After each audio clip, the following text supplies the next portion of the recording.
우리 주님을 사랑하시는 분만 아멘 하십시다. 아멘. 먼 곳에서 이렇게 산골까지 또 이렇게 찾아오신 걸음을 하나님께서 정말 축복하셔서 나 진짜 괜히 고생했네 이런 생각 안 들도록 진짜 잘 왔다, 수지 맞았다, 와 기적이다, 역사다 이런 마음에 충만한 기쁨이 있는 그런 시간이 되실 걸 우리 주님 때문에 믿습니다. 네, 할렐루야. 네, 아멘. 하고 싶은 얘기를 좀 이렇게 조리 있게 또 이렇게 좀 헛소리 안 하고 그렇게 해서 좀 시간도 좀 짧게 하면서 핵심을 좀 전하는 방법이 뭔가 생각하던 중에 아주 신경을 엄청 써서 저거 정리하려면 어마어마하게 시간이 걸리거든요. 그래서 그걸 차라리 낭독하는 게 그래서 할 말 다 했습니다, 사실은. 그래서 이번 헤브론 성의 이야기의 핵심은 다 했고요. 그래서 지금부터는 조르셔도 괜찮아요. 왜냐하면 이미 다 들으셨기 때문에 그 다음은 이제 이걸 풀어서 이제 말하자면 후식하듯이 이제 후치페를 할 터이니까 아주 편안한 마음으로 아까 다 들은 얘기야. 그래서 잠깐 깜빡했다가 그 끝에 또 한번 잠깐 그 얘기 이렇게 해서 연결이 되니까 아주 편안하고 아주 편안하고 또 좋은 그런 시간을 갖게 되시리라고 생각합니다. 제가 오늘 아침에 묵상한 말씀이 사도행전에 있는 말씀이었는데 거기서 그냥 주님이 제 묵상하는 중에 사도행전 23장 11절에 보니까 그날 밤에 그러니까 사도행전 23장 11절 한 절인데 같이 함께 좀 읽어주셔도 좋겠네요. 시작. 그날 밤에 주께서 바울 곁에 서서 이르시되 담대하라. 내가 예루살렘에서 나의 일을 증언한 것 같이 로마에서도 증언하여야 하리라 하시니라. 아멘. 아멘. 아멘.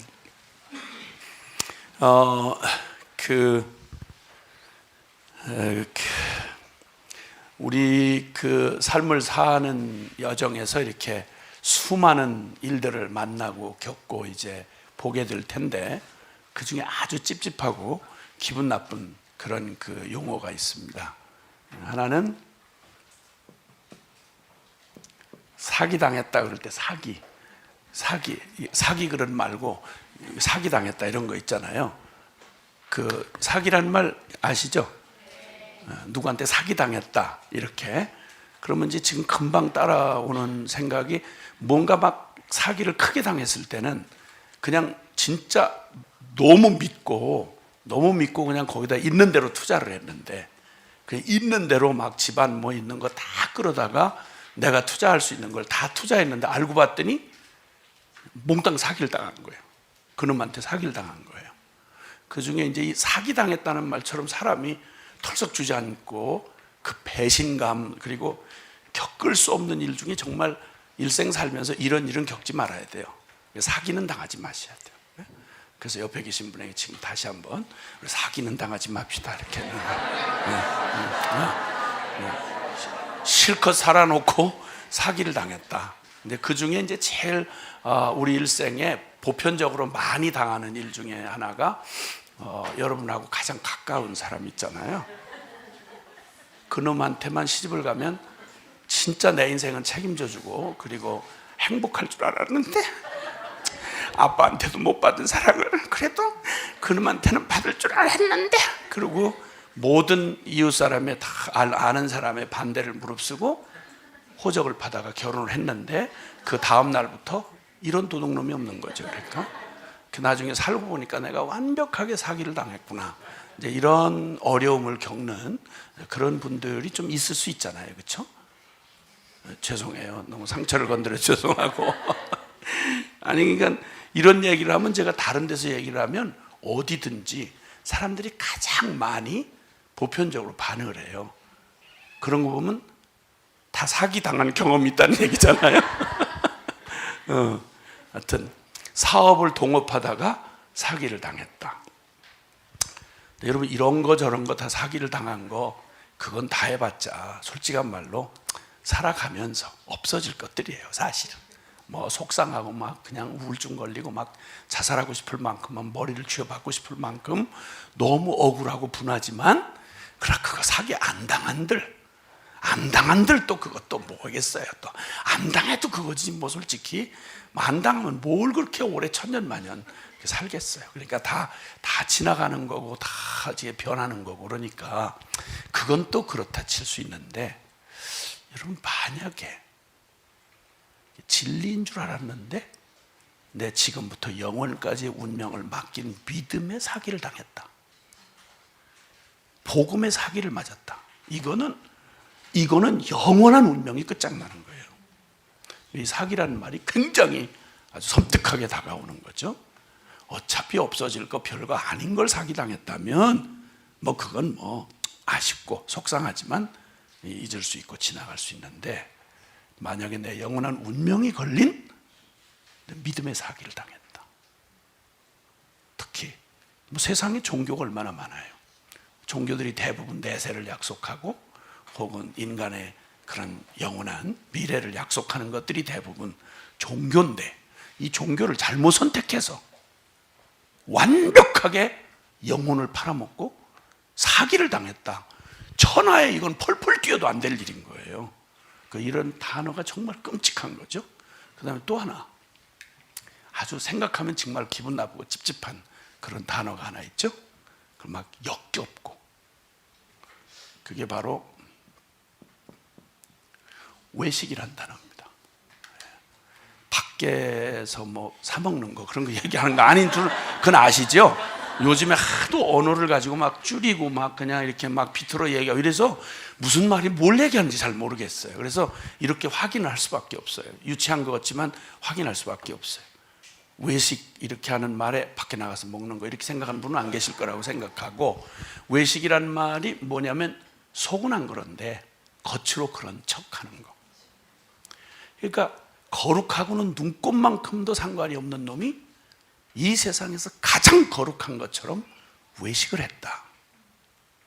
가장 믿을 수 있는 성직자가 그 가증한 미소 그리고 그 많은 사람들에게 존경을 받으면서 완벽하게 이중생활을 했다.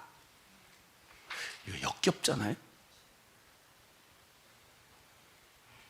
정말 역겨운 인간 아니에요. 그렇죠? 가장 순수를 표방하고 가장 사악한 짓을 했다. 주님은 그런 자들에 대하여 이 회칠한 무덤아 이렇게 얘기했어요. 무덤을 너무너무 멋있게 꾸몄는데 아무리 무덤을 겉을 꾸며도 그 속에는 썩은 송장 뼈다귀 악취나는 살 썩고 뼈 썩은 것밖에 더 있겠어요. 아무리 화려하게 꾸민들 그러니까 속은 전혀 변하지 않은 채 겉만 잘 훈련을 시켜서 그럴듯하게 그런 것처럼 이렇게 하는 걸 보고 외식이라고 그래요. 사람이 어차피 두려움이 있고 또 사람의 체면과 또 이런 평판에 이렇게 막 이렇게 휘둘려서 하는 인간으로서 어찌 모든 것이 속과 아니면 늘 똑같으면 얼마나 좋겠나마는 그러나 대부분 자신 있는 부분에 대해서는 정직하고 솔직하다고 하면서도 솔직히 중요한 이게 배터리가 나가요. 시작하자마자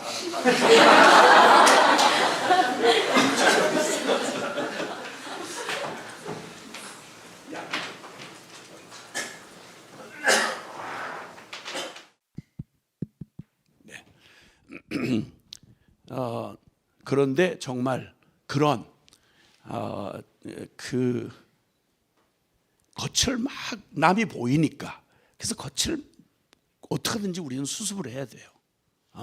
아무리 힘이 들어도 어떤 중요한 분을 만나려고 그러면 수습을 해야 되잖아요. 그렇죠? 어떻게든지 그냥 일어나기 싫고 막 마음 속상해서 막 이러고 있다가 갑자기 정말 2년 만에 뭐 어떤 옛날에 교제하던 사람이 찾아왔다. 이러면 어떻게 해야 되겠어요? 그러면 그때는 뭐 정신이 하나도 없고 하여튼 속이 어떻게 됐든 간에 막 있는 최대한으로 하여튼 이제 꾸미고 수습하고 이렇게 하잖아요. 그렇죠? 근데 어쨌든 남의 이게 시선에 보이고 또 그 이목에 이렇게 참 평가에 이렇게 두려워 떨면서 살아가는 우리에게는 본의 아니게 외식적인 그런 삶의 모습이 많죠, 그렇죠? 속이 너무 상한데도 괜찮은 척, 뭐 확 뒤집어서 그냥 불사지르고 싶은데 아주 너그러운 척. 얼마든지 그럴 수 있잖아요, 그렇죠? 네. 그리고 이렇게 설교를 들으면서도 진짜 짜증 나는데도 이렇게 좀 빨리 좀 끝내세요. 진짜 미치겠네 정말. 여러분, 설교자는 또 순진해가지고 은혜를 많이 받는구나 이렇게 속는단 말이에요. 속는데 속으로는 막 그냥 빨리 물러가라 제발 좀. 정말 미치겠다 뭐 이런 마음이 있을 수 있단 말이에요. 그래서 우린 존재적으로 외식을 안 할 수가 없는 그런 사람인데도 불구하고 우리가 가장 누구에게 당하면 가장 싫죠, 그렇죠? 그런 외식적인 사람을 내가 만약 존경을 했다든지 그 사람과 뭔가 교제를 했다든지 이러면 너무너무 찝찝하고 그가 그의 하던 모든 게 다 외식이었다. 나를 막 반갑게 맞아준 거, 또 막 나한테 막 권위를 가지고 막 훈계해 준 거, 뭐 하여튼 뭐 존경심을 가지고 따랐던 사람이 만약에 외식을 한다라는 걸 알게 되면 얼마나 치명적이에요.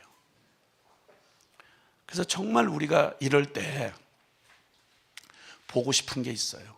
정말 진실하고 그냥 제발 좀 군더더기 없이 설명 없이 그냥 정말 이걸 보고 싶은 거죠.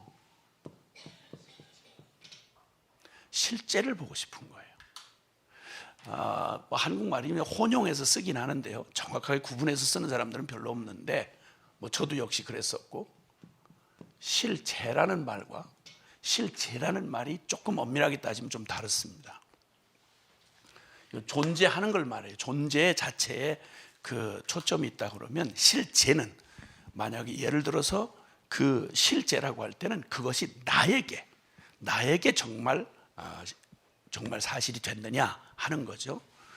그런 의미에서 이 실제라고 하면 실제하는 것이 나에게 정말 실제가 됐느냐라고 하는 말에 구분을 해서 좀 말할 수 있는데, 정말 말 그대로 진실하다는 말은 겉과 속이 다르지 않다는 얘기죠, 그렇죠?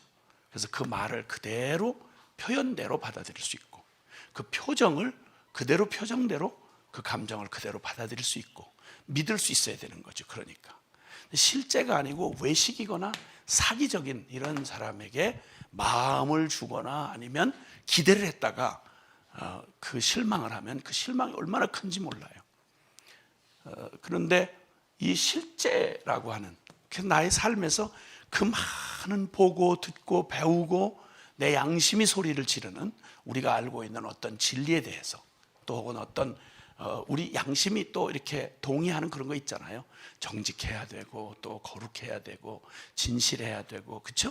정의로워야 되고, 이런 건 다 이거고 옳은 줄 모르는 사람 없잖아요. 근데 이 말은 다 개념상은 동의를 하는데, 맞아요, 그거 옳아요, 참 그래야 돼요, 이렇게 말하는데 그게 나한테 실제가 됐느냐는 건 얘기가 달라져요. 그러면 내 이익에 따라서 우리는 얼마든지, 뭐 요즘에 흔한 말로 내로남불이라는 말이 있듯이, 내가 하면 로맨스인데 남이 하면 불륜이 되는 뭐 이런 얘기 있잖아요, 그렇죠?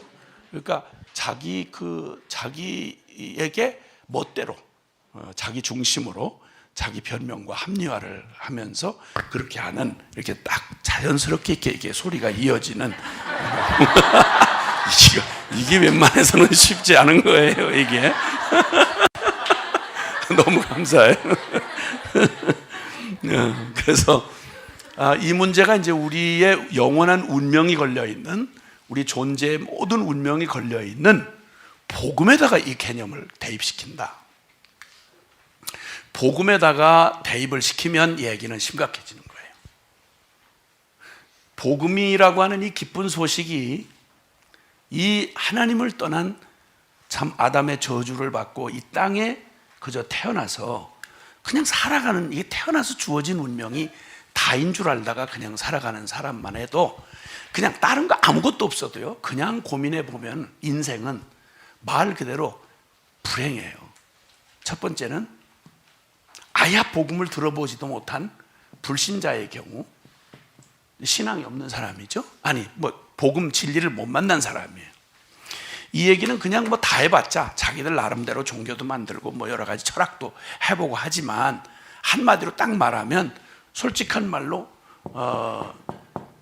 자기 중심에 자기 믿고 사는 거예요. 사실은 뭐 여러 가지 종교. 근데 이 복음을 모르면 내가 누구인지, 나는 어디서 와서, 나는 어디로 가며 무엇 때문에 이 땅에 존재하는지 알 수 없게, 내가 그걸 긍정적으로 받았는데 부정적으로 받아들이든 우리는 피할 수 없는 운명이라는 걸 가지고 태어나요. 누구도 예배할 수 없는, 나고 늙고 병들고 죽어요. 아무도 피해갈 수 없어요. 누구도. 어린아이부터 시작해서 뭐 어른 아니면 많이 배운 사람, 무식한 사람, 뭐 천하의 어떤 차이가 있어도 이 차이, 이거는 공통적으로 타고난 운명이에요. 나고 늙고 병들고 죽는 거, 이 생로병사, 이거 석가모니가 이거 고민하다가, 그래 이제 위장병으로 돌아가셨잖아요. 이거 고민하다가 이거 뭔가, 인생 이거 뭔가 도대체, 아니 이놈은 도대체 어떻게, 이걸 어떻게 해결을 해야 될지 누구한테 물어도 대답이 없는 거예요. 인생 이건 뭐냐? 가만히 만물을 보니까 영원한 게 없어. 꽃은 피면 곧 시들고, 사람은 나면, 아니 살기 위해서 났는데 난 날부터 죽기 위해 존재하는 거예요. 자각 길게 산대야 100년인데 그것도 정해진 시간 안에 꽃감 빼먹듯이 하루 이렇게 가서, 지금 여러분이 어느 연령층에 계신 상관없이 그 연령 만약 20살이면 20살 꽃감 다 빼먹은 거 다시는 이제 회복될 수도 없어요. 그거 채워지질 않아요. 그건 고스란히 그냥 마이너스 된 거예요. 남은 거 밖에는 이제 없어요. 그것도 보장이 하나도 안 되고, 나이로도 보장이 안 되고, 돈으로도 보장이 안 되고, 건강으로도 보장 안 돼요. 죽음은 절대 순서를 따라오지 않기 때문에 누구도 예외가 없어요. 그리고 이 사실을 심각하게 생각하면 내 인생이 내게 아니라는 것쯤은 미치지 않는다면 금방 깨달아요. 왜냐하면 지가 태어난 것도 지가 태어난 게 아니고, 지가 뭐 결정했어요? 아니 북한에 태어나고 싶어 태어난 사람이 있어요? 없죠. 나만의 골라서 태어났어요? 아니요. 요 시대에 태어나고 싶어, 남자로 태어나고 여자로 태어나고 싶어서 그렇게 우리가 선택했나요? 아니요. 중요한 거 아무것도 내 결정하고 아무런 상관없어요. 주어진 운명이에요. 근데 이 주어진 운명을 놀랍게도 내 스스로 아무것도 내가 영향을 줄 수가 없어요. 오래 살고 싶어 불로장생약을 구하려고 그 난리를 쳤던 진시황도 죽었고, 그 병마총이라고 그냥 죽어서도 그 부귀영화를 누려보고 싶어서 흙으로 사람 모양을, 군인들 모양 만들어 놓고 만조백관 만들어 놓고는 거기서 죽어서, 그냥 그렇게 하면 혹시 죽어서 홀령이라도 이 부귀영화를 죽어서 좀 누릴 수 있는가 싶어서 중국 가면 그 어마어마한 미련한 짓을 진짜, 그 사람들 진짜 왜 그런지 모르겠어요. 아니 그 무슨 짓이야 그게? 그 병마총이라고 있어요. 병마총이라고. 거기 궁궐의 모습을 다 인형처럼 나무로만 이렇게 흙을 만들어 가지고 그 지하에 묻힌 무덤 속에 그 만들어 놨어요. 그게 무슨 짓이에요? 저는 썩어서 이미 없어졌는데. 이게 이 허망한 인생들의 몸짓, 몸부림. 우리 짧은 시간 우리의 이런 일생의 두려움을 잊을 만큼 우리가 아찔하게 우리가 있는 순간이 있잖아요. 연애할 때 온 세상의 모든 게 다 우리 둘을 위해 존재하는 것 같고, 하늘은 우리 데이터라고 펼쳐져 있는 것 같고, 뭐 이런 그런 꿈을 우리도 한 번씩은 꿨잖아요. 그렇죠? 꿈이었지. 지나간 한밤에 너무 아찔한 꿈. 차라리 안 꿨더라면 이 이후가 덜 힘들었을 텐데, 그만 그 연애하는 시절이 있었기 때문에 그 후가 너무 상대적으로 비참하게 느껴지는 그런 분들에게 심심한 위로의 말씀을 드립니다. 뭐 어떡하겠어요. 아유 나는 아니에요. 나는 계속 계속 행복하세요. 여러분 엄마 아빠가 다 그러다가 지금의 모습이 됐으니까 그냥 뭐 하여튼 이렇게 해서 이런 불신자가 이제 있으니까 이 불신자는 그냥 그 존재 자체로 불행한 거예요. 복음을 만나기 전에는 천하 뭐라고 해도 불행해요. 늘 말하지만 여러분, 20세기의 최고의 성공의 아이콘으로 알려져 있는, 여러분 그 손에 이렇게 그거 하나 갖고 싶어서 막 그렇게 했던 애플, 그 애플사의 그 뭐야 그게, 그걸 뭐라 그러지? 이걸 핸드폰을 아이폰 내지는 아이패드, 전 세계 인민이 그냥 다 환장을 해서 갖고 싶어하는, 그걸 살려고 신장을 팔았다든가, 뭐 중국에는 뭐 별의별 짓을 다 하는, 그렇게 미치도록 온 세상을 그냥 광기로 몰아낼 만큼 성공했던 스티브 잡스, 27살에, 그것도 전 세계 의료가 가장 뛰어나다는 미국 한복판에서 57살의 마지막 생명 연장 장치에 매달려서 호흡 연장하다가 기가 막힌 비참한 고백을 남겨 죽었어요. 만약 인생이 이렇게 성공만을, 이렇게 나처럼 성공만을 추구하고 달려온 인생이 있다면 나 같은 괴물을 만들어낼 뿐이다. 나는 성공은 아무것도 가지고 갈 수 없다. 이 병든 침상에 누워있는 지금 누구도 나와 이 자리를, 나와 이 고통을 같이 해줄 사람 없고, 이 죽음을 나눠 가질 사람도 없고, 아무도 나에게 도움을 줄 수 없다. 여러분, 이렇게 가는 사람마다 이 진지한 고백을 하고 죽어가는데도 나하고는 상관없는 것처럼 우리는 그냥 여전히 그렇게 살아가고 있는 거예요. 뭐 재밌는데 어떡하냐는 거예요. 재밌는데 남 다 그러는데 어떡하느냐는 거예요. 불신자가 이렇게 막막하고 기가 막힌 거죠. 두 번째는 진짜 불행한 사람 중에 또 하나가 바로 교인이에요. 교인. 그 중에 기독교의 복음을 들었다고 하는 사람들, 교회도 열심히 나오고 믿는 집에서 태어났고 성경 공부도 다 하고 애들도 신학도 공부를 하고 이렇게 열심히 사는데도 거기에 진짜 불행한 사람이 있을 수 있다? 있어요.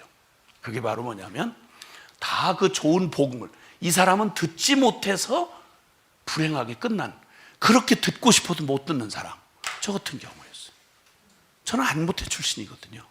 저희 아버지의 직업이 그랬기 때문에 주변에 교회가 교회라고 가르쳐준 사람도 없고, 인생의 의미나 내가 누구며 어디로 가며 가장 본질적인 얘기를, 제 인생의 해답이 되는 가장 중요한 얘기를 누구도 가르쳐주지 않았어요. 우리 일가 친척도 안 가르쳐줬고, 저희 아버지는 더군다나 안 가르쳐줬고, 술집을 드나드는 성공한, 많은 고급 술집을 드나드는 성공한 인생들 중에 그 해롱되고 그 비참하고 구질구질한 인간놈들의 그 육적인 냄새는 그건 지겹도록 봤지만, 그 중에 한 번도 진지하게 우리 아버지 술집을 드나드는 쳐놓고 그 잘 배우고, 그렇게 지체 높으시고, 국회의원 나리, 대학 총장 나리, 교수님 나리, 시장 나리, 검사 나리, 지금 말고, 지금 시대는 말고, 옛날에, 오래전 옛날에 그런 나리나리 개나리들이 많이 드나들어. 우리 집에 근데 그분들에게서 나는 인생에 대한 요만한 도움도 받아본 적이 없어요. 우리 아버지에게도 마찬가지였고. 그리고 그 기가 막힌 보편적이지 않은 절망의 순간에 뒷골목에 내던져졌을 때, 주민등록도 없던 뒷골목에 내던져졌을 때, 그때 보니까 제가 그 과정을 지나면서 내가 아무것도 정작 듣고 보고 붙들어 써야 될 걸 하나도 배운 게 없다는 사실을 그때 깨달았어요. 누구를 찾아가야 할지, 인생이 답답한 미로에 빠져 있을 때 어디를 기점으로 돌아가야 될지. 아니, 바다를 항해하는 사람 같으면 바다에서 풍랑을 만나서 다른 걸 잃어버렸다면 북극성을 찾아보고 방향을 찾으라고 이런 힌트라도 줘야 될 거 아니겠어요? 인생은 어떻게 가죠? 백길은 북극성을 기준으로 방향을 잡는다지만 내 인생 어디로 가요? 이거 들어본 적 있냔 말이에요. 이걸 듣지도 못한 불행한 사람들이, 지금 저같이 불행했던 사람들이 너무도 많은 거예요. 전 세계 수십억이 그런 거예요. 근데 그 중에 뽑아서 내 인생의 최고 고통이, 내가 그 내 한계와 절망에 부딪혀서 자학증에 시달릴 때, 난 누가 날 좀 도와줘요, 나 어떻게 살아야 돼요? 이렇게 물어야 될 대상이 없었어요, 저에게는. 이거보다. 근데 제가 춥고 배고프고 두드려 맞고 그 비참한 뒷골목에서 진짜 보지 말아야 될 그런 지긋지긋한 인생 쓰레기로 그렇게 비참한 시간을 당하는 것도 지나면 괜찮아요. 잃어버려요. 육체로 당한 건요, 세상 없이 뭐 고통을 당하고 이랬어도 육체로 당한 건 그거 잊어버리게 돼 있어요. 근데 지금도 그 생각만 하면 제 마음에 아픔이 되는 게 바로 뭐냐면, 그 막막한 내 인생의 좌절된 절망 앞에서 내가 누구한테 가서 도움을 구할 데가 없는 거예요. 그냥 짧은 일생만 생각하면 도움을 청하고 보호자가 돼줄 부모가 없는 걸 고아라고 그러잖아요. 그렇죠?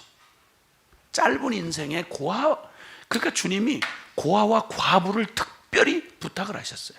이 짧은 이 생을 살아가는 사람들에게 있어서 주님이 율법 말고 따로 특별하게 부탁한 부류가 고아와 과부를 돌아보라고 그러셨어요.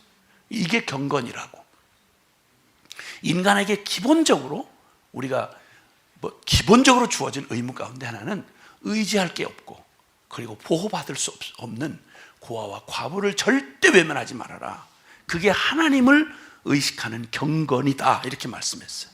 그래서 교회는 뭐 따로 무슨 사업이 아니라 본능적으로 이렇게 고아와 과부 같은 그런 이들에게 자비를 베풀고 돕는 일이 우리 삶의 자연스러운 일이 돼야 돼요. 이게 기독교인의 근본, 그냥 기본적인 태도예요. 근데 주님이 그런 잠깐의 이 생을 살아가는 100년도 못 채우고 살다 죽는 이 생에서 고아와 과부의 그 의지할 것도 없고 그리고 보호해 줄 리가 없는 걸 고아와 과부라고 그러는데, 나의 영원한 운명, 내 영혼에 목자가 없고 보호자가 없고 그 영혼에 진짜 말 그대로 의지할 바가 없고 불러 도움을 받을 자가 없다고 하면 얼마나 비참하겠어요. 그 비참함을 어떻게 말하겠어요? 그 막막함을 어떻게 표현을 해야 될까요? 제일 불쌍한 거예요. 그러니까 영혼의 목자를 모르고 그리고 구원자를 모른 채 복음을 들어도 보지 못하고 살다가 그냥 운명에 치여서 이렇게 가는 이 땅의 이 수많은 이방인들에 대한 우리의 마음에는 이걸 어떻게 더 말할 수 없는 가장 불행한 거예요. 그 사람 성공을 했던 뭐 대통령을 했던 국무총리를 했던 상관없이 그 사람 잠깐 하고 끝나면 그 어디로 가냐고요. 근데 이렇게 천에 하나 만에 하나 특별한 은혜를 입어서 세상에 들어볼 수 없는 복음을 들은 사람이 바로 교회에 앉아있는 저와 여러분이라네. 그러면 이것만 해도, 이 복음을 들었다는 것만 해도 얼마나 큰 행운이고 내 일생 일대에 얼마나 큰 기회냐고요, 축복이냐고요. 그렇죠?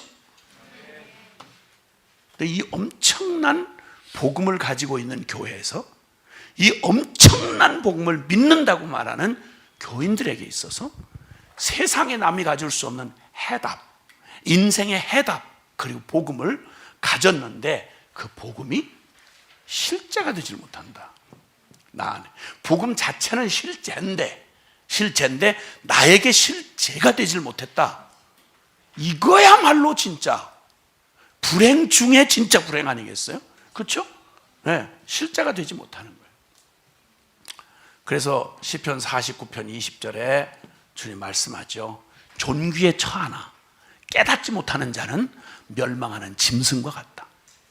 그 소중한 기회를 다 얻어놓고도 그걸 깨닫지 못하고 세상에, 그러니까 늘 하는 말처럼 다른 데도 아니고 태평양 한복판에서 목말라 죽은 새우 새끼를 누가 불쌍하다고 그러겠단 말이야. 다른 데도 아니고 정부미 곡식창고에서 영양실조로 죽은 쥐새끼를 보고 누가 그걸 불쌍하다고 그랬냐. 진짜 불쌍한 거죠. 정말 가련하고 불쌍한 거죠. 근데 정말 이 복음을 말하고 이 복음을 믿고 있는 교회 안에 있으면서 평생을 신앙생활 한다 그러면서 내가 보고 듣고 흉내냈던 것이 내 안에 실제가 되지 못했다. 만약 실제가 되지 못한다 그러면 이거야말로 세상에 이보다 더 불행한 게 어디 있겠냔 말이에요. 이건 너무너무 기가 막혀. 멸망하는 짐승과 같다. 존귀에 처하는데 깨닫지를 못하면 멸망하는 짐승과 같다. 예, 그래요. 저 같은 사람에게 교회 안에 들어와서 처음 듣게 된 하나님이라는 분, 천지를 창조하시고 그리고 세상을 이처럼 사랑하셔서 그 멸망할 우리 인생들을 구원하시는 하나님의 그 구원을 주시는 이 복음을 듣느니 처음으로 들었던 제게 이 교회에 대한 충격은 말로도 할 수 없어요. 그리고 성경 안에 그냥 인간 기본 양심, 그러니까 죄로 쪄들었는데도 불구하고 그 희미한 양심이라고 하는 영혼의 빛이 이렇게 희미하게 비추고 있다가 그게 뭔지를 모르고 지내다가 성경을 딱 이렇게 보는데, 야, 심령이 가난한 자는 복이 있나니 천국이 저희 것임이라. 그 산상수훈의 그 말씀 한 구절 구절이 천하의 날마다 저주 악다구니 욕지거리나 듣고 살던 내게 인생들 그저 질펀하게 그냥 세상에 육적 냄새나는 그냥 정말 그 천박하기 짝이 없는 그냥 인간 육체 덩어리 가지고 살아가는 인간 군상 속에 살아가다가 세상에 어떻게 이런 진리의 말씀이, 아니 도덕 군자의 얘기만 잠깐 듣고 삼강 오륜만 들어도 사람이 마음이 이렇게 이렇게 좀 뭔가 흐트러진 마음이 이렇게 그러잖아요. 근데 세상에 이 성경에 있는 말씀이야말로 십계명만 봐도 그 율법의 하나하나 우리의 양심을 그대로 그냥 건드려 주시고 그 정확하게 정말 공평정대하고 영원한 진리의 말씀으로 우리에게 생명의 도를 가르쳐 주시니 말씀을 들을 때마다 예수님의 교훈은 충격 자체죠. 천하에 어디서 그런 교훈을 들어봐요? 에? 산상수훈의 그런 얘기는 어디 천하 어디서 들어보냔 말이에요. 예수님이 보여주신 모본들, 가장 왕이시면서 종처럼 제자들의 발을 씻기시고 사랑을 해서 양을 사랑하되 자기 목숨을 내어주기까지 사랑하는 그런 선한 목자의 이야기, 뭐 이런 얘기, 하늘의 가치들, 우리가 잃어버리고 살았던 내 영혼 저 깊은 곳에 목마르고 남아있던 것들을 쭉 건드려 주실 때, 야, 이거야말로 이건 천상에서 들려주는 교훈이다. 이거 가지고 그렇게 감동이 되고 막 보는 것마다, 성경 읽을 때마다 이게 뭐 천하에 워낙 또 배운 게 없지만 어쨌든 이 성경을 대하면서 성경에서 주어지는 교훈이 어쩌면 이렇게 놀랍고 어쩌면 이렇게 축복되고 충격 자체인 거예요. 근데 이걸 먼저 교회에 있는 모태신앙이나 먼저 이렇게 교회 안에 있는 사람들은 이걸 늘 듣는 거야. 목사님 설교를 듣는데 세상에 어디서 저런 얘기를 듣, 아니 무슨 대학 강의 중에 강단에서 이거 전해지는 이렇게 준비되고 이런 진리에 근거한 설교 같은 그런 강의가 어디서, 솔직한 말로 내용에 있어서도 그렇고 그렇잖아요.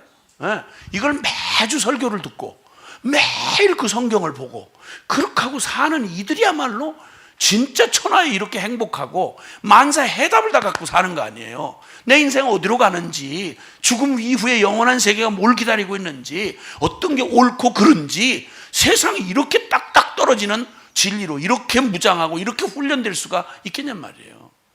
이런 위로가 어디 있어요? 이런 격려가 어디 있고, 하나님의 이름으로 주시는 우리의 격려야말로, 그냥 성경 구절 그냥 읽어서 그렇지, 생각을 해보세요. 너희 목마른 자들은 내게 나오라. 돈 없이 값 없이 와라. 돈 없이 값 없이 포도주와 처절 사라. 너희 수고하고 무거운 짐진 자들한테 내게로 오라. 내가 너희를 편히 쉬게 하리라. 내 마음은 온유하고 겸손하니 나의 멍에를 보고 내게 배우라. 야곱아, 내가 너를 창조하신 하나님이다. 이스라엘아, 너를 조성하신 하나님이다. 넌 두려워하지 말아라.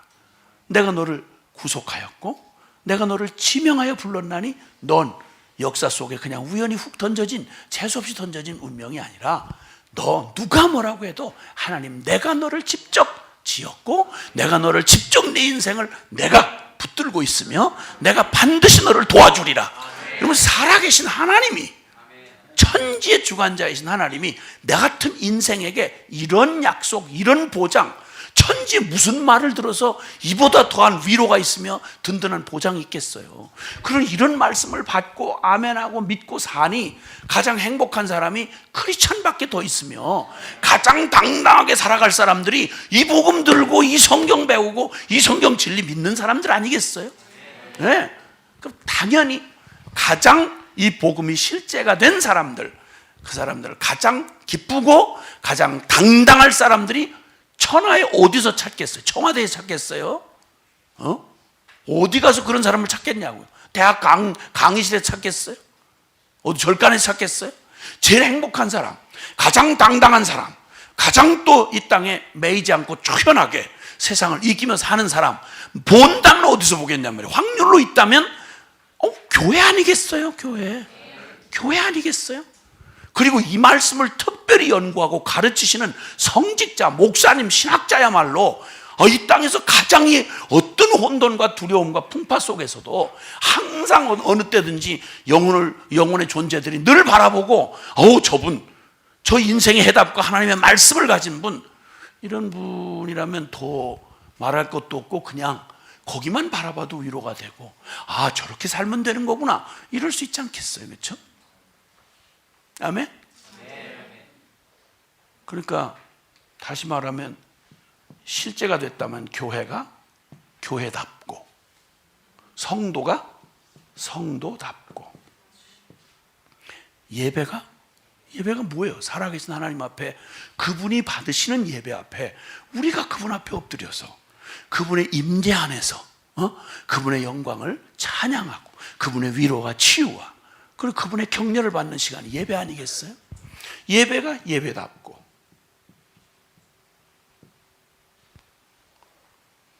성직자가 성직자답고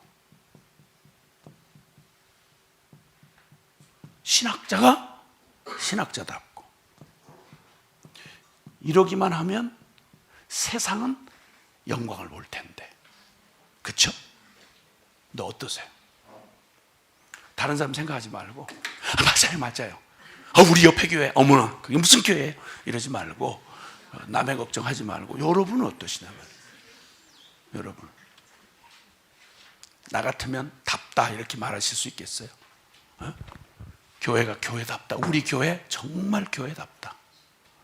그리고 어떤 완성된 어떤 모습을 얘기하는 게 아니라 이 얘기를 믿으니까 수많은 문제 얼마든지 있을 수 있죠. 도전이 있을 수 있죠. 근데 정말 우리 성도들은 정말 하늘의 소망을 가진 사람들이고 거듭났고 주님과 동행하고 성령 충만하고 그 수많은 도전과 유혹을 똑같이 육신을 입고 살아가는데 똑같이 밥 먹고 똑같이 땅을 디디고 사는데 저 사람들 저거 달라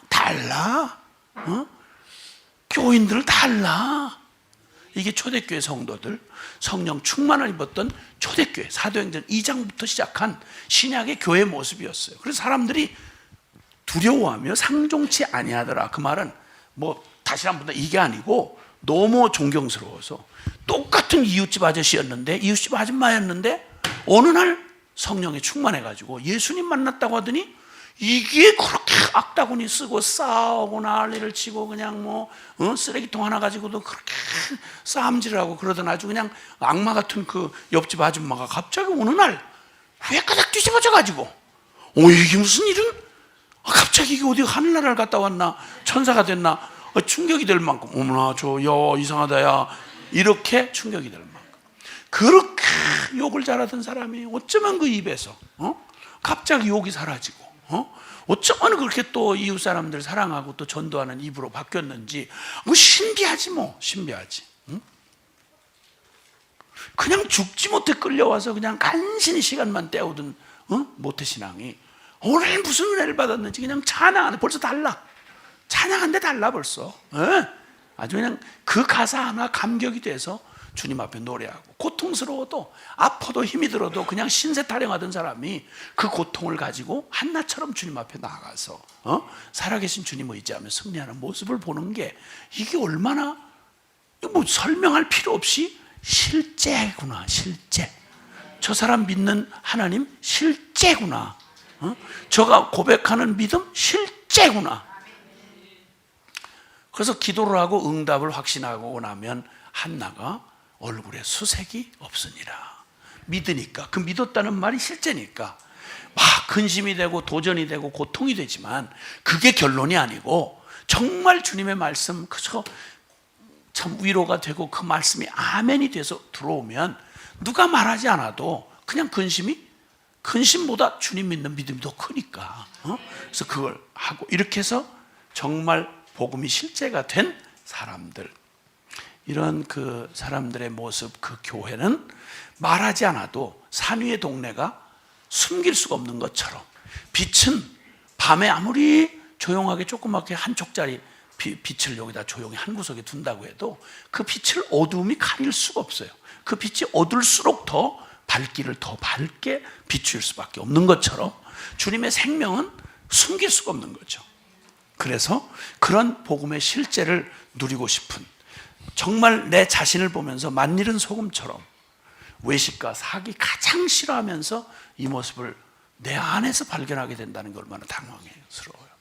근데 이 위대한 복음을 우리가 듣고 배우지만 이 믿음이 실제가 안 되면, 복음이 실제가 안 되면 제일 무서운 게 바로 이 사람들보다 이 사람이 더 위험한 거예요. 그러니까 더 위험한 거예요. 그래서 싫어도 우리는 어느덧 외식을 하게 돼 있는 거예요. 특히 복음의 내용을 깊이 알고 그걸 많이 배울수록 거기에 우리의 믿음이 실제가 안 된다면 그럼 외식할 수밖에 없고 본의 아니게 사기칠 수밖에 없는 거예요. 나도 내게도 실제가 안 된 얘기를 남한테 설교를 하려고 막 소리 지르고 난리를 치고 사람들 은혜 받았다고 이러려면 일단 집회를 하면 은혜는 받아야 되니까, 그러니까 나도 내게도 실제가 안 된 얘기를 막 갖다가 이렇게 외쳐놓고 나면 가슴이 쓸쓸한 거죠. 이거 뭐야? 지금 남의 얘기하는 거 아닌가? 남의 얘기하는 것 같은 허전함이 떠오르는 거, 생각나는 거예요. 어쨌든 그런데 이런 일들을 저희도 겪고, 아까 참 서문에서 이렇게 표시한 것처럼 그렇게 참 겪고 한계에 부딪혀서, 이게 우리로서는 이 너무도 차원이 높은 하나님의 부르심, 복음의 부르심이 우리를 현실에서 누리는 게 불가능한가 보다, 이런 절망 가운데 털썩 주저앉았다가 그렇게 하기에는 복음 전체를 부인하든지 아니면 이걸 받아들이든 이거 내가 변하든지 이래야 되는데 이게 안 되는 거죠. 그래서 교리는 막 교리 공부를 해가면서는 어마어마한 얘기를 막 엄청난 진리를 이렇게 연구해서 지식은 점점 쌓아가고, 복음은 또 워낙 엄청난 복음이니까 이 복음이 뭐 부족함이 없어요. 진짜 표현해서 완전한 복음, 이건 실제예요. 완전한 복음은 실제예요.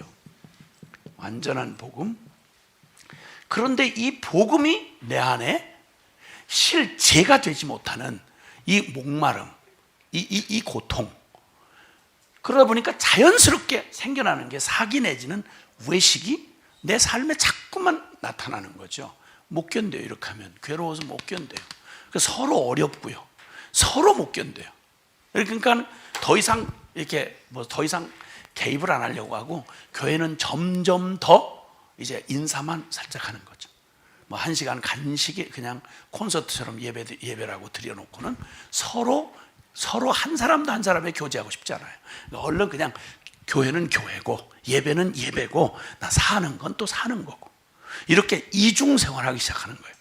신학을 연구할 때도 신학 따로 삶 따로 이렇게, 그래야 이게 거기다 교묘한 말장난을 해서 완전하게 이 땅에서 뭐 복음대로 산다는 건 어렵다, 말씀대로 산다는 건 어렵다, 인간이기 때문에 어쩔 수 없는 거다, 뭐 다 복음은 참 놀랍지만 하나님 말씀은 대단히 수준이 높지만 어떻게 그렇게 사람들이 다 그렇게 살 수 있느냐, 그리고 적당히 이걸 서로 변명하면서 내로남불처럼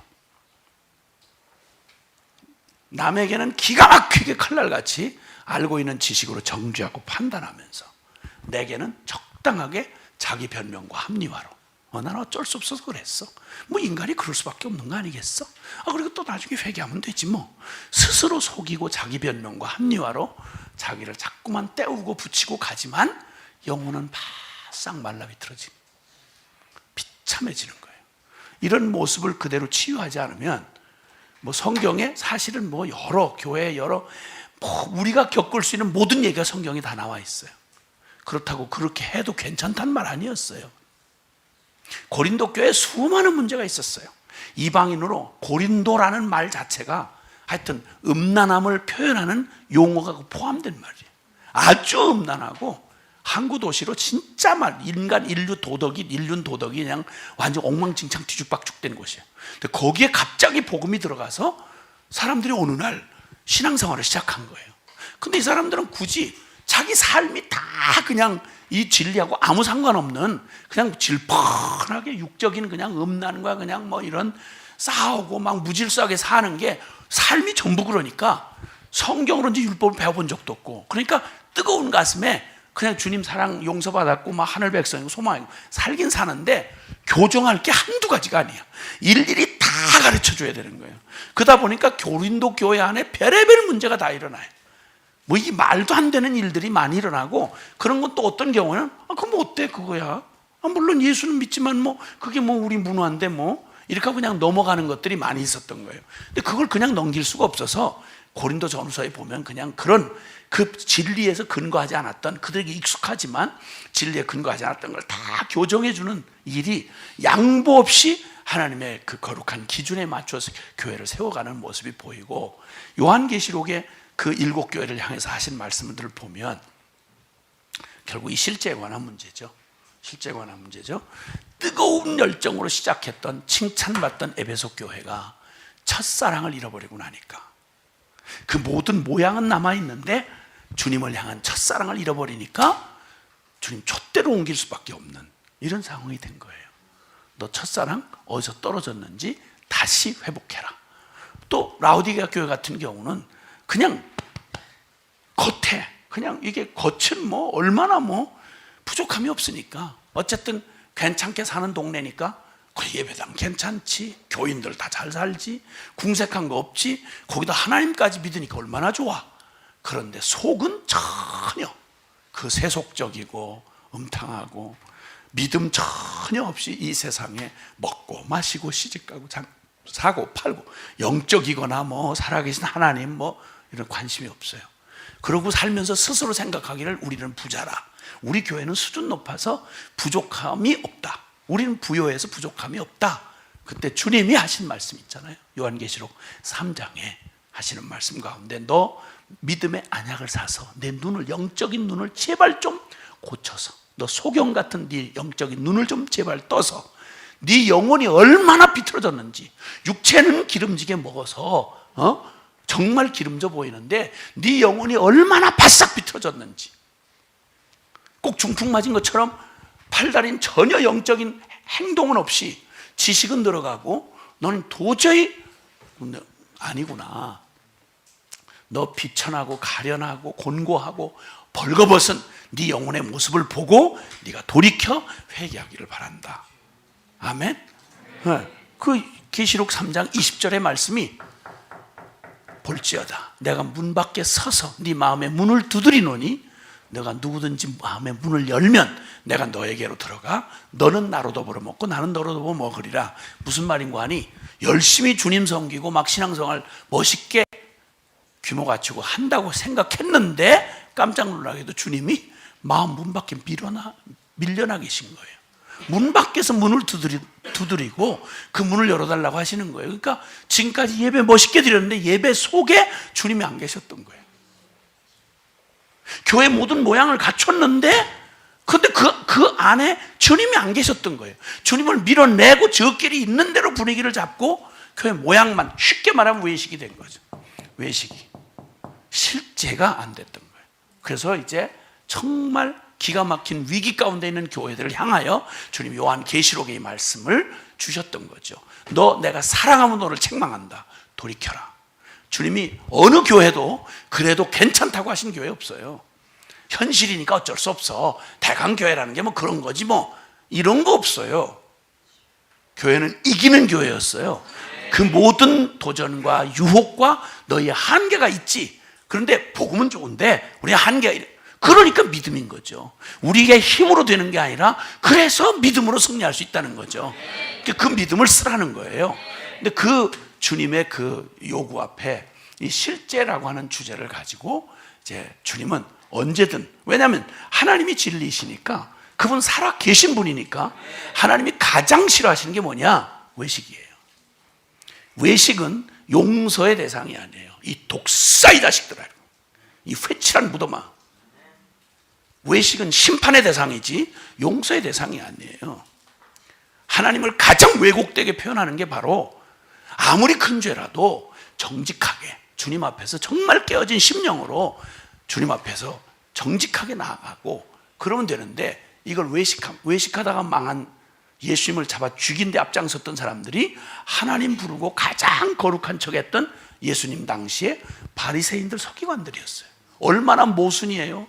하나님을 가장 잘 알고 가장 신학을 연구하고 가장 하나님 경건을 팔아서 그걸 덕으로 경건을 이익의 재료로 삼고 살던 사람들이 그 주님을, 자기들이 부르는 주님을 십자가에 못 박아 죽이고 그 후에도 안 변하고 끝까지 악착을 부리면서 끝까지 30년이 지난 뒤에도 그 복음의 일을 전하던 바울을 잡아 죽이려고 악을 쓰고 덤벼든 무리들이 바로 그들이었어요.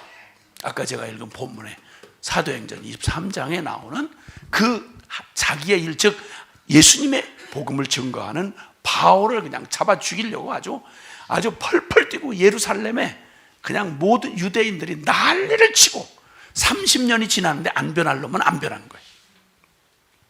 어쨌든 이렇게 해서 이 완전한 복음이 우리 안에 실제가 되는 이 주제 말이죠.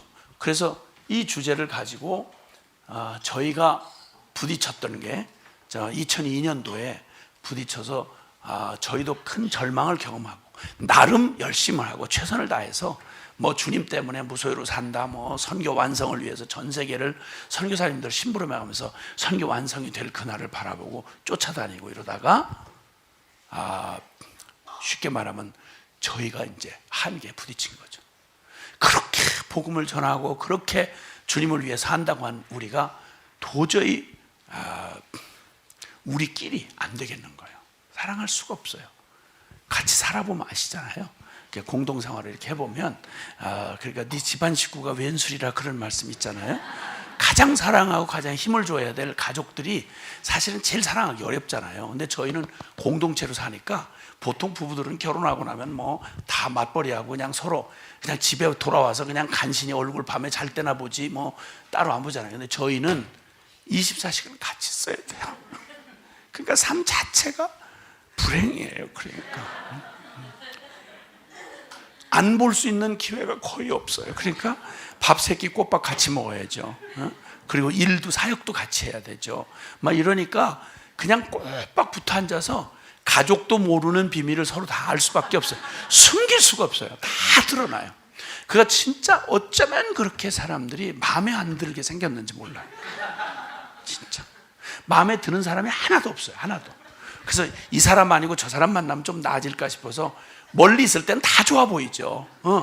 그래서 그 숲도 멀리서 봐야 돼요. 숲이 아무리 아름다워도 가까이 가서 보세요. 저 밀림 같은 숲 가보면 그건 뭐 진짜 정신사나워. 그래서 멀리서 봐야 그 숲이 너무 아름답게 보이듯이 사람도 너무 가까이 가면 안 돼요. 멀리서 이렇게. 그래서 조금 약간 너무 자세하게 보일 것 같을 때는 얼른 헤어져서 안녕 그러고 가서 다음에 가서 또 만나고 그냥 어쩌다가 한 번씩 그냥 만나서 그냥 차나 한잔 마시고 좋은 얘기 덕담 나누고 네 팔 네가 흔들고 나는 내 팔 내가 흔들고 그렇게 살면 문제될 게 아무것도 없어요. 아무것도 없어. 근데 이걸 운명적으로 헤어질 길도 없이 종신언신하고 이렇게 해서 같이 붙어가지고 무슨 능력으로 글쎄 그런 겁없는 짓을 하냐 말이야. 그래가지고 들어와서 이제 순회선교단 이렇게 한다고 하다가 그냥 도저히 참다가 폭발을 하고 막 뭐 그냥 화산 폭발이 뭐 지구촌에는 가끔가다 이렇게 있는데 그냥 우리는 막 화산 폭발이 매일 일어나는 거죠. 묵상을 해도 은혜가 안 돼요. 그러니까 같이 사는 사람한테서 묵상을 통해서 은혜 받기는 쉽지 않아요. 묵상의 깊이가 낮아서 그런 게 아니라 묵상을 너무 잘하죠. 왜냐하면 매일 이 묵상 아니면 못 사니까 우리는. 근데 묵상을 하는 그 사람이 너무 얄미운 거예요. 그러면 그가 하는 모든 묵상은 아무리 깊어도 그냥 속으로. 묵상이 깊을수록 은혜가 거꾸로 안 돼요. 아이고야 묵상을 이렇게 하는 만큼만 가서 네 방이나 정리를 좀 잘해라 뭐 이런 얘기. 그런 얘기.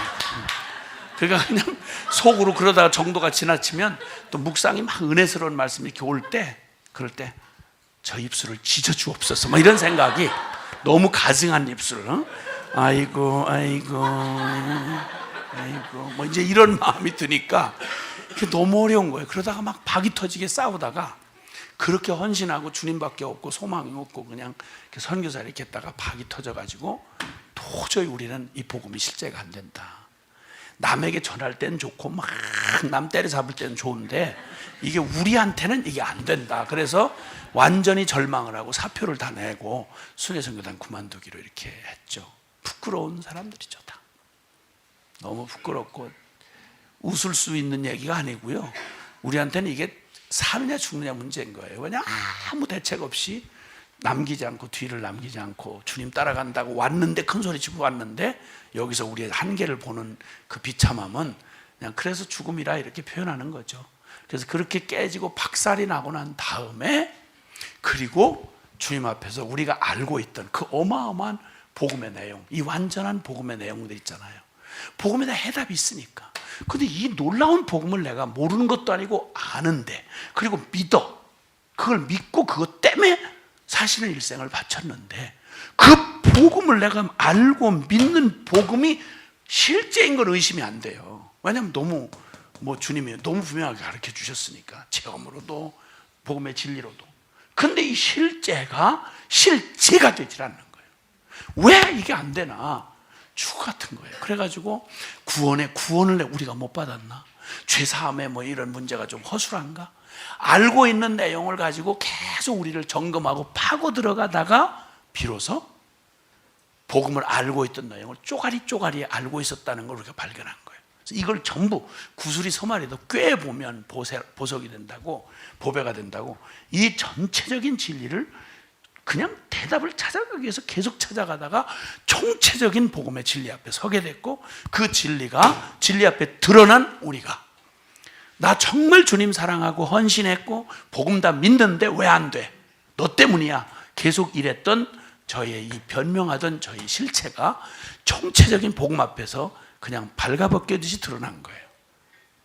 그때 비로소 우리의 믿음이 얼마나 결함투성이었는지, 복음이 부족했던 게 아니라 우리가 그렇게 확신하고 믿었다던 내 좋다던 믿음이 얼마나 왜곡되고 그리고 비틀려져 있었는지, 그 온전한 자리에서 총체적인 걸 종합 진단을 받아보잖아요. 보통 건강을 할 때도, 건강 체크를 할 때도 부분적으로 할 때는 별 문제가 없는데 이게 뭔가 분명히 뭐가 그렇단 말이에요. 그럴 때 전체적으로 종합 검진을 하면 이 사람 몸이라는 게 아주 유기적이고 우주에서 가장 신비하게 만들어진 존재예요. 그래서 사실은 전체로 보는 이게 필요한데, 복음을 우리는 계속 단편적으로만 내가 필요한 대로만 듣고 그것만 취했단 말이죠. 그러다 보니까 속고 살다 보니까 자기가 자신 있다고 하는 부분에는 어지간히 되는 것 같은데, 예를 들어서 교회 봉사하는 건 막 칭찬을 받으면서 막 믿음 좋은 권사, 믿음 좋은 장로 막 이렇게 하면서 칭찬을 받으면서 그렇게 하는 거예요. 그러니까 스스로도 막 자기가 생각해도 자기가 눈물이 나고 난 진짜 믿음이 좋은 놈이구나 막 이런 생각이 들고, 막 나 같은 장로가 어디 있어? 뭐 이러면서 이제 막 스스로 감동을 받죠. 근데 자기가 자기를 볼 수 있는 이 기준이 안 되는 거예요. 남이 얘기하면 나를 비판하는 얘기로 들리고 그게 안 들리는 거예요. 변명할 수 없이 복음 앞에 섰다가 총체적인 복음 앞에 서고 나니까 비로소 악 소리 없이 우리의 숨겨진 이 교묘하게 변명하고 숨겨져 있는 우리의 지독하게 변하지 않는 우리의 이 자아의 병든 자아의 실체를 보게 된 거죠. 아, 원수는 다른 사람이 아니라 나구나, 나. 천하의 원수가 다른 놈이 아니라 바로 나구나 하는 사실을 진리 앞에서 부딪히면서 그냥 진짜 와장창 말로 듣던 십자가의 죽음, 복음의 이런 그 부활의 능력, 이것이 우리에게 실제가 되는 시간을 주신 거예요. 그래서 오직 믿음으로 밖에는 다른 길이 없구나. 그래서 성경이 극단적으로 보이는 주님의 그 초청이 바로 그랬구나. 의인은 오직 믿음으로 말미암아 살리라. 믿음 외에 다른 살 길이 없다는 거죠. 그 사실에 그게 막 가슴에 다가오고 그 뒤집어지던 감격이 너무 커서 그 일을 우리가 우리는 죽을 때까지 가도 우리에게서 완성이니 뭐니 이런 건 있을 수 없어요. 그러기에 오직 믿음에서 믿음이에요. 오직 의인은 믿음으로 말미암아 살리라. 참된 성화는 우리가 뭐 이렇게 해서 처음에는 뭐 20점짜리다 30점짜리 이게 아니고 처음부터 끝까지 뭐 성경적인 지식이 어떻고 경험이 어떻게 들어가고 상관없이 믿음 안 쓰면 곧바로 그건 뭐 연구할 가치도 없는 거예요. 그건 불가능한 거예요. 그래서 이 복음을 누리는 유일한 길은 아무리 세게 힘있게 달리는 KTX 열차도 그냥 내일 벗어나는 순간 고철덩어리 되는 거예요. 천하 없이 뭐 체험하고 별 뭐 어제까지 별 승리를 다 했다 해도 믿음에서 딱 벗어나는 순간 연구할 가치도 없어요. 믿음에서 믿음으로 해요. 오직 믿음으로만 누려지도록 복음을 주신 거죠. 그러니까 뭐 따로 겸손할 것도 없고 주님 없이는 한순간도 못 사니까. 코드 빠져버리면 이거 다 끝장이니까. 이거 시설 아무리 해놔도 끝장이니까. 코드 빠지면 매 순간 모든 상황을 내가 아니요 오직 내 안에 그리스도께서 사시는 것임을 날마다 순간마다 믿는 믿음으로만 가능하다. 이 사실을 주님께서 알게 하시고 그리고 나누게 되었어요. 그렇게 나누게 된 게 벌써 2002년도부터니까 16년간을 수만 명의 사람들, 또 여기 대부분의 분들이 그 경험들을 가지셨는데 그 내용을 한 15년 만에 이렇게 처음으로, 복음학교 내용은 누구도 뭐 따로 들을 게 아니기 때문에 저가한데 처음으로 이걸 정리해서 이제 내기에 이르렀어요. 근데 지금 이제 이 문제, 평생 저도 싸워온, 이제 제가 싸우면서 싸워온 주제가 바로 나에게 실제가 된 복음. 나에게 실제가 된 복음. 나에게 실제가 된 복음. 종교 개혁이 진정한 의미로 우리가 복음으로 돌아가는 참된 개혁은 물론 진리, 왜곡된 진리 자체를 그냥 말아먹었던 그런 중세에 타락했던 그곳에서 종교개혁 5대 강령으로, 근데 그 내용이 지식이란 말이라기보다는 오직 성경으로, 오직 믿음으로, 오직 은혜로, 오직 예수 그리스도, 오직 하나님께 영광, 이 잃어버렸던 종교 개혁을 통해서 되찾은 이 진리, 사실 말하자면 그게 생명이요 실제가 된 복음인 거예요. 아멘. 실제가 되지 않는 그 비참함은 말할 것도 없고 주님이 뭐 무섭게 질타하셨어요.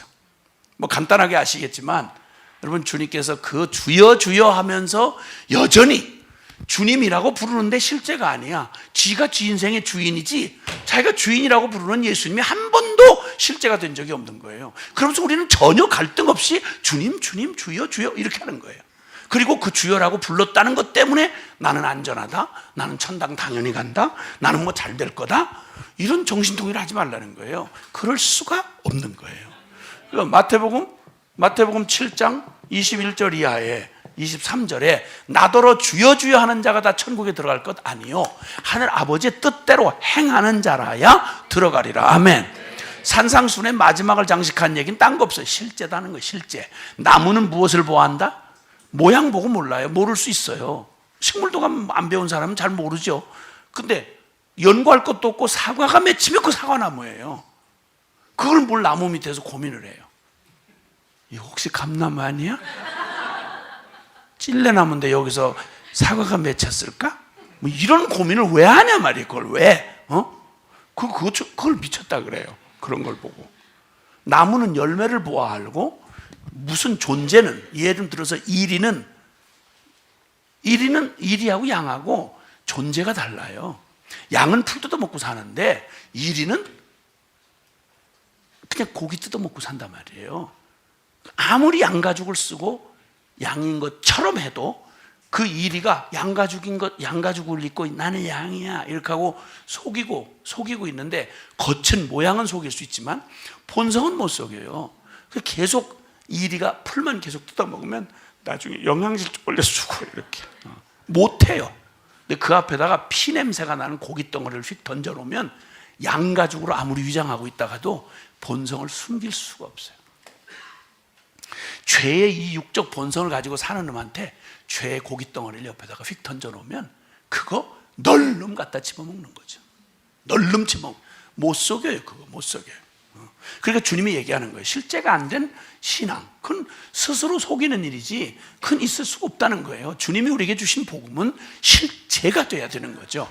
아멘. 네. 그래서 주님이 여기 말씀한 것처럼 정말 결코 이제 속지 말아야 될 것은 우리에게 정말 복음은 우리에게 진정한 실제가 되는 그 복음 외에 다른 거 없다라고 말씀하세요. 하여튼 그런데 이 주제 때문에 제가 이제 오늘 밤 여러분이 오신 건 굉장히 위험할 때 오셨어요. 저를 이단으로 고소를 했거든요. 고소를 해서 이단으로 지금 제소가 되어 있는 상태고, 요대로 일방적으로 하는 대로 가면 마녀 사냥식으로 지금 이미 일을 진행하고 있기 때문에 이쪽에서 변론의 기회나 또 이쪽에서 뭐 아니다 이렇게 얘기를 해도 전혀 상관없어요. 왜냐하면 이미 정해놓고 어쨌든 저 입을 막아야 우리가 편안하게 살 수 있다, 이런 태도이기 때문에 이게 다른 거 없이 이 얘기했다고. 나에게 실제가 된 복음 이 얘기를 하고, 종교 개혁을 했거들랑 개혁한답게 복음을 생명으로 살라라고 하는 말을 했다는 게 이단의 제목이에요. 어떻게 인간이 복음대로 다 살 수 있냐, 이 땅에 살면서. 너 이단이다. 이렇게 하고 이제 제소를 한 거죠. 그래서 그 시비 가운데 지금 지난번 6월 7일 날 공청회를 이제 했어요. 공청회를 해가지고 그 공청회를 하고 이제 다른 데다 이렇게 공청회를 해서 이제 자료를 배포하고 자기들이 주장하는 얘기, 그 얘기만 인터넷상에다 뿌렸어요. 그 공청회를 해놓고. 공청회라고 하는 이름만 붙였지 전혀 공청회가 아닌.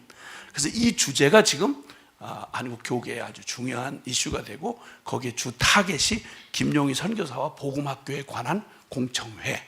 그래서 이단으로 규정해 주십시오 이렇게 하고 자기들끼리 지금 합신 측, 그러니까 합동신학대학원 대학교 거기 이제 합신 측 교단이 거기서 이제 이걸 문제로 삼아서 이제 정식으로 이단 고소를 했어요. 해서 이 문제를 가지고 이제 화두를 삼았죠. 그래서 어차피 주제는 다른 거 없고, 나의 복음이라는 표현, 복음학교에서 사용하는 나의 복음이라는 표현을 가지고 다른 복음을 말한다. 그 말은 나에게 실제가 된 복음, 바울이 전한 복음인데 그 그리스도의 복음이 그냥 이론이 아니라 나에게 실제가 된 복음이어야 한다라고 훈련 중에 사용한 그 용어 하나를 가지고 이걸 이제 거꾸로 이제 막 나의 복음이라는 다른 복음을 말하고, 그리고 그러기에 이단이다. 그리고 그러니까 나의 복음이라는 말을 달리 말하면 나에게 실제가 된 복음. 근데 이걸 나에게 실제가 된 복음을 이제 나의 그 실제가 된 복음을 선포하는, 그래서 그 성경의 용어를 그대로 사용한 나의 복음인데, 이분들은 이걸 가지고 나의 복음이라고 하는 다른 복음을 해놓고 꼭 성적인 죄만 까발리라고 그런다. 성적인 죄를 까발리게 해서 가정을 파괴시키고 교회를 막 어지럽게 만들었다. 이게 이제 죄목이에요. 요걸 오직 요거 하나를 붙들고 이단을 만들려고 지금 그러니까 4년 전부터 저희한테 한마디도 뭐랄까 이메일이나 또 편지나 이런 거 없이 자기들끼리 해가지고 막 이단 대책에다가 넘겨가지고 저 사입이 이단이다 이렇게 규정하려고 계속 몸부림을 하다가 통과를 못하고 저 뭘 트집을 잡으려고 해보는데 되질 않고, 스스로들도 이제 조사 보고서를 올린 바에 의하면 신학자들이 다 연구를 조사를 했는데 신학적인 문제를 발견할 수가 없음 해놓고 다시 또 이단 대책에다 넘긴 거죠. 그래서 그냥 그 일로 얘기하는 게 한국교회 복음이 없다고 제가 막 말을 험하게 했다. 그러니까 이 사람은 교회를 막 허무는 사람이다. 네, 이게 두 번째 죄목이고, 세 번째 죄목은 이제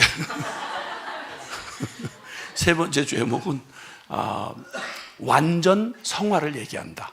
완전주의를 말한다. 즉 복음대로 살 수 있다고 그랬더니 그걸 지금 이게 나에게 실제가 된 복음, 이 완전한 복음을 오직 복음 안에서 믿음으로 그렇게 살 수 있다라고 주장했다고 해서 그것이 신학적으로 완전 성화를 주장했다. 고로 이건 성화론에서 아주 현저한 이단이기 때문에 그 교인들을 이렇게 그렇게 몰아갔다.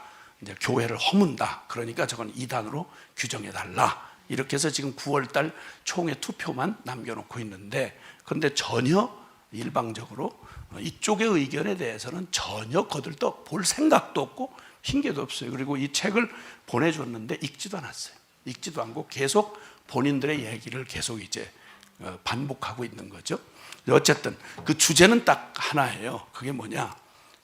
개혁을 하고 개혁을 가장 앞세워서 한국 교회 앞에 가장 개혁 신앙의 보루라고 말하던 박윤선 목사님이라는 돌아가신 분이 있는데, 이분의 이름으로 세워진 학교가 합신이라고 하는 신학교예요. 근데 그 명제를 가지고 있는 거기서 개혁을 한 대로 그렇게 이 복음으로 돌아가자라고 지금 10년이 넘게 다시 복음 앞에 계속 외쳐온 저한테 개혁을, 자기들이 말하는 개혁을 실제로 산다고 지나친 헌신을 한다는 거예요. 자식을 5이나 운명적으로 선교사를 만들었다. 저건 위험하다. 지나친 헌신을 했다. 무소유로 산다고 그랬더니 이거는 극단적인 불교 사상의 영향을 받은 것 같다. 뭐 이런 식으로 죄목을 지어서 지금 재판이 재판도 아니고 그냥 마녀 사냥이 지금 진행되고 있는 거죠. 그래서 어쨌든 그러거나 말거나 뭐 어쨌든 뭐 주님 살아계시고 또 주님 행하실 일이니까, 그래서 어쨌든 이번에 더욱 풍성하게 나에게 실제가 된 복음, 이거 실제 못 되면 우리처럼 불쌍한 사람이 어디 있겠어요. 그래서 이 복음이 우리 안에 얼마나 실제가 되는 복음이 되어야 하는가라고 하는 이 일을 이제 함께 나누면서, 오히려 뭐 바람이 불고 풍랑해도 배는 주님 모시고 이렇게 풍랑을 즐기면서 가야죠. 맞아요. 우리도 잘못될 수 있으니까. 그러니까 얼마든지 또 교정을 하고 또 받는 대로 확신은 더욱 더 확신하고, 네가 예루살렘뿐만 아니라 로마에까지 가서 나의 일을 증언하여 하리라. 아멘. 아멘. 예, 우리 잠깐 쉬었다가 해야 될 것 같죠, 그죠? 예, 잠깐 좀 휴식 시간 좀 안내해 주시고, 네.